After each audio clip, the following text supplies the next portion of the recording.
Pria ini mendapat misi untuk kabur dari penjara, namun penjara kali ini sangat berbeda dengan semua yang pernah ia bobol. Pria ini adalah Ray. Ia bekerja sebagai seorang penguji kelayakan keamanan sebuah penjara. Dan kali ini ia mendapat tugas untuk menguji sebuah penjara kelas internasional. Dan diyakini tidak bisa dibobol. Tanpa pikir panjang, Ray langsung menerimanya. Untuk permulaan, Ray diberikan identitas baru. Dan kasus yang dibuat untuk masuk penjara adalah tersangka pengeboman. Untuk keamanan, Ray pun dipasang pelacak lokasi sebab tim Ray juga tidak tahu di mana lokasi Ray akan dipenjarakan.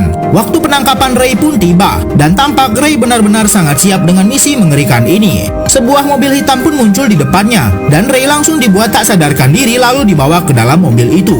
Para petugas di dalam sana ternyata mengecek tubuh Ray dan menemukan alat pelacak lokasi itu dan langsung menghancurkannya. Ray juga dibius sampai ia tak sadarkan diri.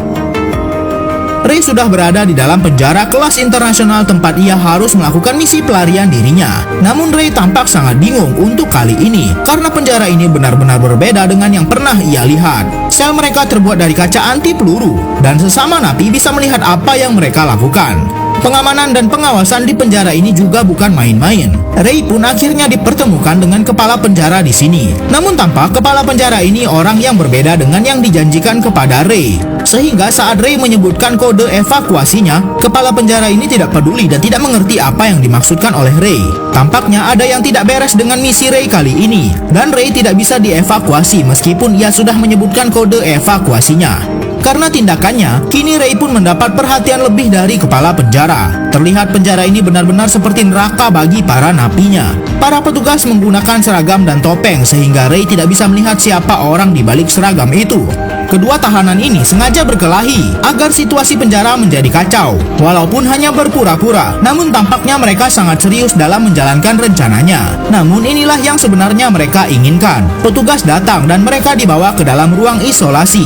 Ray sengaja mencari cara untuk masuk ke dalam sini untuk mempelajari bagaimana kondisi sel isolasi. Ia mencoba memperhatikan sekitar. Lalu sepertinya ia sudah menemukan apa yang ia cari. Setelah siksaan di sel isolasi selesai, Ray kembali berdiskusi bersama rekannya dan Ray meminta Emil untuk mencarikannya sebuah logam yang cukup besar. Emil pun dengan senang hati membantu Ray dan ia sudah mempunyai rencana untuk menemukan logam yang mereka butuhkan.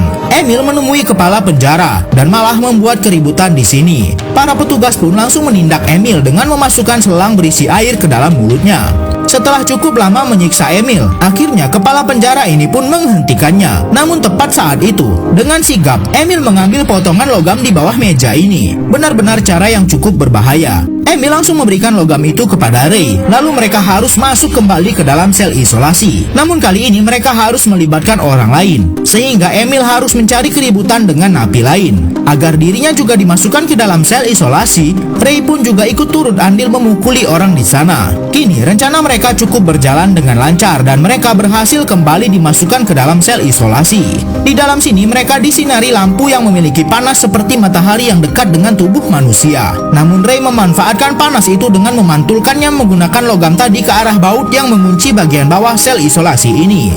Ray yakin kalau itu akan mengarah ke suatu tempat yang bisa membawanya keluar. Ray memberi kode kepada Emil untuk berteriak dan mengalihkan perhatian orang-orang di dalam ruang pengawasan. Sehingga gerak-gerik Emil tidak menjadi perhatian para petugas. Pria ini berhasil membuka penutup besi di bagian lantai sel isolasi di sebuah penjara. Karena ia tak punya banyak waktu, Ray pun langsung masuk ke dalam bawah sana untuk melihat apakah ada jalan keluar. Rekannya bertugas untuk menarik perhatian petugas penjaga dengan terus berteriak tanpa henti. Setelah sampai di bawah sana, Ray belum menemukan jalan keluar. Semua pintu terkunci. Ia pun harus cepat-cepat menemukan jalan lain. Ray pun mencoba memanjat pipa saluran air selagi temannya masih membuat keributan di atas sini. Ray harus memanjat sangat tinggi, namun ia malah tak sengaja menarik sebuah kabel dan membuat salah satu pipa mengalami kebocoran.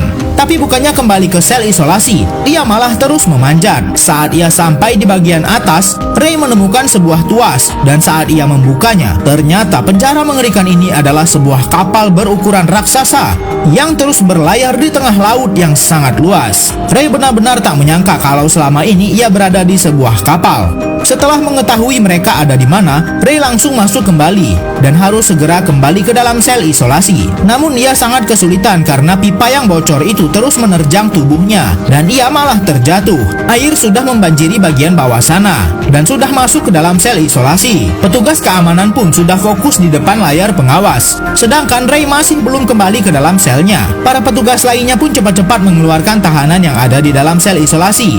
Dan untung saja Ray berhasil kembali ke dalam sel isolasi tepat waktu saat petugas akan mengeluarkannya dari sana. Emil pun langsung mempertanyakan di mana mereka berada. Namun Ray masih belum tahu tepatnya mereka berada di mana. Saat kepala penjara memeriksa sumber kebocoran air tadi, ia melihat kalau sel isolasi tempat Ray berada tadi sudah dibobol. Karena Ray sudah sangat dicurigai, para petugas pun terus-terusan membuat Ray tak nyaman dan Ray terus-terusan dipukuli mulai saat ini. Ray sempat ingin menyerah dengan misinya, namun Emil terus mencoba menyemangatinya. Apa yang selanjutnya akan terjadi lanjut next part dan hanya di Snack Video.